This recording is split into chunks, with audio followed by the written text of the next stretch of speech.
prise en charge d'une polyarthrite rhumatoïde repose sur un travail médical, essentiellement le rhumatologue, mais aussi dépend du malade lui-même qui doit bien comprendre la maladie et aider le rhumatologue dans son approche, car c'est le malade en définitive qui souffre. C'est lui qui est gêné dans ses activités courantes et il faut qu'il y ait sans arrêt une discussion, des échanges entre médecin et malade. Ça me paraît essentiel.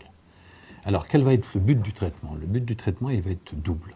Il va être d'un côté de soulager le malade. Il ne faut pas qu'il ait mal, il ne faut pas qu'il soit gêné pour se servir de ses articulations. Et de l'autre côté, jouer sur la maladie pour empêcher la maladie de se développer et éviter à terme qu'on abîme les articulations.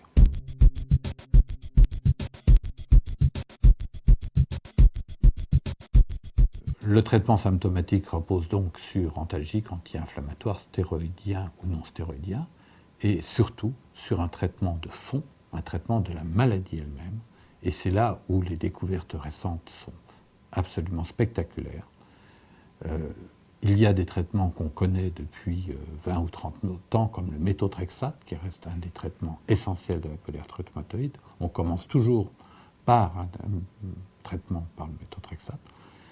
Les biothérapies, que ce soit des anti-TNF-alpha ou d'autres produits, se sont révélés très efficaces dans la polyarthrite rhumatoïde. Ils permettent souvent de soulager presque complètement le malade de ses douleurs et de bloquer l'évolution de la maladie rhumatoïde.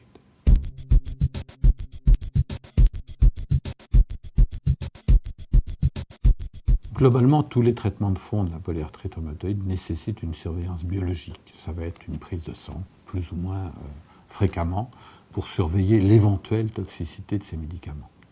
Mais surtout, ces médicaments impliquent une compréhension du malade et une participation active du malade. C'est ce qu'on appelle un peu l'éducation thérapeutique.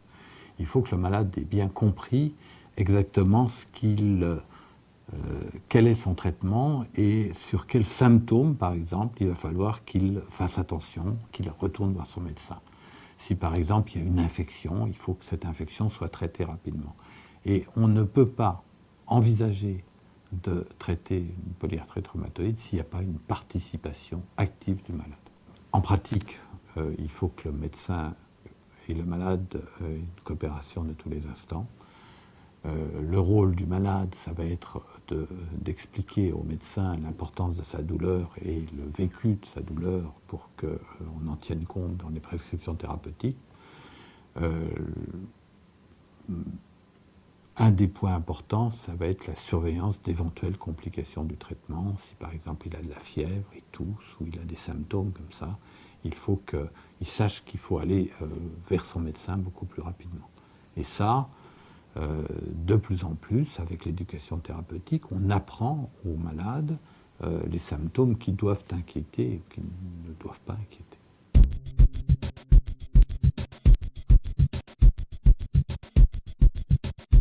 L'environnement personnel et professionnel joue un grand rôle dans la polyarthrite rhumatoïde. Pourquoi? Parce qu'en fait, quand une polyarthrite rhumatoïde est en poussée, elle a des symptômes qui ne se voient pas de l'extérieur, mais ils ont très mal.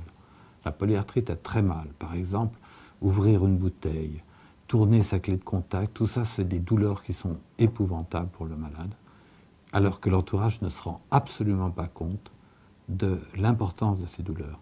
Et comme c'est une maladie qui est dite un peu chronique, c'est-à-dire qui s'échelonne sur des mois et des années, les gens finissent par ne plus faire attention. Je pense que l'entourage peut rendre un grand service à une polyarthrite quand il s'est un peu renseigné sur la maladie et qui commence à se rendre compte que c'est une maladie qui, si elle ne se voit pas, fait très mal et est un handicap de tous les jours.